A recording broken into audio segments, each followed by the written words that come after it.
श्री स्वामी समर्थ. तुम्हा सर्वांचं मी आपल्या गॉड इज ग्रेट या चॅनलमध्ये खूप खूप स्वागत करते. आजचा तुमचा दिवस आनंदी जावो हीच मी स्वामींच्या चरणी प्रार्थना करते. आजच्या व्हिडिओमध्ये आपण भौम प्रदोष व्रताचे महत्त्व, व्रतकथा तसेच पूजाविधी कसा करावा याविषयी माहिती देणार आहे. भौम प्रदोष या महिन्यात 25 फेब्रुवारी 2025ला आहे. महादेवाच्या आराधनेसाठी प्रदोष व्रत समर्पित आहे. प्रत्येक महिन्याच्या शुक्ल व कृष्ण पक्षातील त्रयोदशी तिथीला प्रदोष तिथी असे म्हणतात. या दिवशी व्रतासह विधिवत पूजन केल्याने विशेष फळ प्राप्त होते. जेव्हा प्रदोष व्रताची तिथी मंगळवारी येते तेव्हा त्याला भौम प्रदोष व्रत असे म्हणतात. मंगळाचे दुसरे नाव भौम आहे. या व्रताचे पालन केल्याने ऋणातून मुक्ती मिळते आणि जीवनाच्या प्रत्येक क्षेत्रात चांगले परिणाम प्राप्त होतात. असे मानले जाते की प्रदोष तिथीच्या दिवशी भगवान भोलेनाथ कैलास पर्वतावर असलेल्या आपल्या रजत भवनात नृत्य करतात आणि सर्व देवी देवता त्यांची स्तुती करतात. मंगळवार हा भगवान शंकराचा अवतार असलेला श्री हनुमानास समर्पित आहे. या दिवशी भगवान शिव आणि माता पार्वतीच्या समवेत हनुमानजींची पूजा केल्याने गोदानाचे फळ मिळते. भौम प्रदोषाचे व्रत संतान प्राप्तीसाठी केले जाते. तसेच या व्रताने असाध्य रोगापासून मुक्ती मिळते. कुंडलीत मंगळाची स्थिती मजबूत करण्यासाठी अशा बलवान भौम प्रदोषाच्या दिवशी मंगळवारी 21 नावे सांगावीत.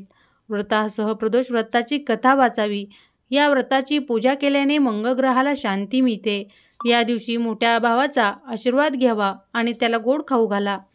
असे केल्याने मंगळ बलवान होतो आणि हनुमानजींचा आशीर्वाद प्राप्त होतो. या दिवशी व्रत करणे, भौम प्रदोष व्रतकथा ऐकणे आणि सांगणे खूप शुभ फल देणारे ठरते. पूजेत या कथेचे विशेष महत्त्व आहे. मान्यतेनुसार भौम प्रदोष व्रताची कथा वाचल्याने, ऐकल्याने आणि सांगण्याने महादेवाची कृपा होते आणि जीवनातील सर्व संकटे दूर होतात. चला तर मग जाणून घेऊया भौम प्रदोष व्रताची कथा आणि महत्त्व. पौराणिक कथेनुसार एका शहरात एक वृद्ध महिला राहत होती. तिला मंगल नावाचा मुलगा होता. या वृद्ध महिलेची प्रभू श्रीराम भक्त हनुमानावर नितांत श्रद्धा होती. ती दर मंगळवारी हनुमानाचे व्रत करायची आणि विधीनुसार त्याला नैवेद्य दाखवायची. याशिवाय मंगळवारी ती ना घर सारवायची ना माती खोदायची. वृद्ध महिलेने मंगळवारचे बरेच व्रत केल्यानंतर हनुमानजींनी या वृद्ध महिलेची परीक्षा घेण्याचा विचार केला. त्यानुसार एक दिवशी हनुमान ऋषीचा वेश धारण करून वृद्धेच्या दारात गेले आणि हाक मारली. आमची इच्छा पूर्ण करणारा कोणी हनुमानाचा भक्त आहे का? ही हाक ऐकून वृद्ध महिलेने बाहेर येऊन विचारले, महाराजा, तुमचा आदेश काय आहे? ऋषींच्या वेशात हनुमानजी म्हणाले, मला खूप भूक लागली आहे. मला अन्न मिळेल का? बसायला तुम्ही मला थोडी जमीन सारवून द्या.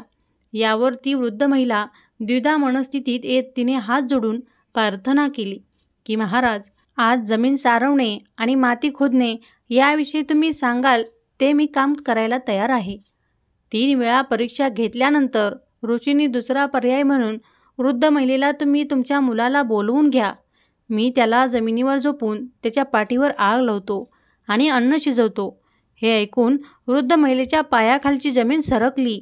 पण तिने वचन दिल्यानुसार तिने मुलाला म्हणजे मंगलला बोलावून ऋषीच्या स्वाधीन केले. परंतु ऋषी सहजासहजी मानणारे नव्हते. वृद्ध महिलेच्या हातांनी त्यांनी मंगलला पालथे झोपून त्याच्या पाठीवर आग लावली. मुलाच्या पाठीवर विस्तव पेटल्यानंतर ती वृद्ध महिला दुःखी मनाने घरात निघून गेली. जेव्हा जेवण तयार झाले तेव्हा ऋषींनी मांगल्याला जेवणासाठी बोलवण्यास सांगितले. यावर पाणावलेल्या डोळ्यांनी वृद्ध महिला म्हणाली, त्याचे नाव घेऊन माझे हृदय आणखी दुखवू नका. पण ऋषींनी हे मान्य केले नाही आणि वृद्ध महिलेला मंगलला जेवणासाठी बोलवावे लागले. त्या वृद्ध महिलेने आवाज देताच बाहेरून हसत हसत मंगल धावत घरात आला. मंगलला जिवंत पाहून वृद्ध महिलेला सुखद आश्चर्य वाटले. ती ऋषींच्या पाया पडू लागली. त्यानंतर त्या ऋषींनी वृद्ध महिलेला खऱ्या रूपात दर्शन दिले. हनुमानजींना अंगणात पाहून त्या वृद्ध महिलेचे जीवन सफल झाले. तिला मोक्ष प्राप्त झाला. मान्यतेनुसार प्रदोष व्रताच्या दिवशी सायंकाळी म्हणजे प्रदोष काळात भगवान शंकराची पूजा केली जाते. प्रदोष काळात केलेली पूजा सार्थक ठरत सर्व प्रकारच्या मनोकामना पूर्ण होतात. मंगळवारी येणारे भौम प्रदोष व्रत शुभ मानले जाते. हे व्रत केल्याने रोग, ग्रह, दोष, त्रास, पाप इत्यादीपासून मुक्ती मिळते. हे व्रत करण्यासाठी प्रदोष व्रताच्या दिवशी ब्रह्ममुहूर्तावर उठून स्नान करावे. यानंतर महादेवासमोर दिवा लावा आणि प्रदोष व्रताचा संकल्प घ्या. सायंकाळी प्रदोष काळात शुभ मुहूर्तावर पूजा करावी.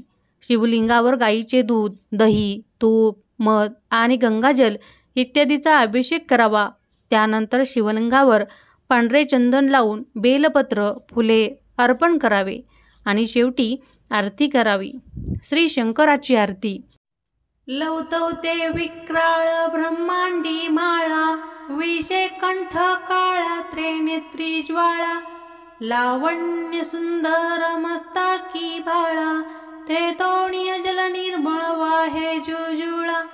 जय देव जय देव जय श्री शंकरा, आरती ओवाळू तुझ पुरगवरा. जय देव जय. कर्पूर गोरा भोळा नयनी विशाळा, हृदयांगी पार्वती सुमनांच्या माळा, विभूतीचे उधळण शीतकंठ नीळा, ऐसा शंकर शोभे ओम्मा वेल्लाळा. जय देव जय देव जय श्री शंकरा, आरती ओवाळू तुझ पुरगवरा. जय देव जय. देवी दैत्य सागर मंथन पै केले, त्या माझे जे अवचित हळहळ उठिले, ते तू असुरपणे प्राशान केले, नीलकंठ नाम प्रसिद्ध झाले. जय देव जय श्री शंकरा, आरती ओवाळू तुझ पुरगवरा. जय देव जय. व्याघ्रांबर फणीवर धर सुंदर मदनारी, पंचानन मनमोहन मुनिजन सुखकारी, शतकोटीचे बीज वाचे उच्चारी, रघुकुळ कटिळक रामदास अंतरी. जय देव जय श्री शंकरा, आरती ओवाळू तुझ पुरगवरा. जय देव जय. व्हिडिओ आवडला असेल तर चॅनलला लाईक आणि सबस्क्राईब करा. ओम नमः शिवाय असे कमेंटमध्ये लिहा. धन्यवाद.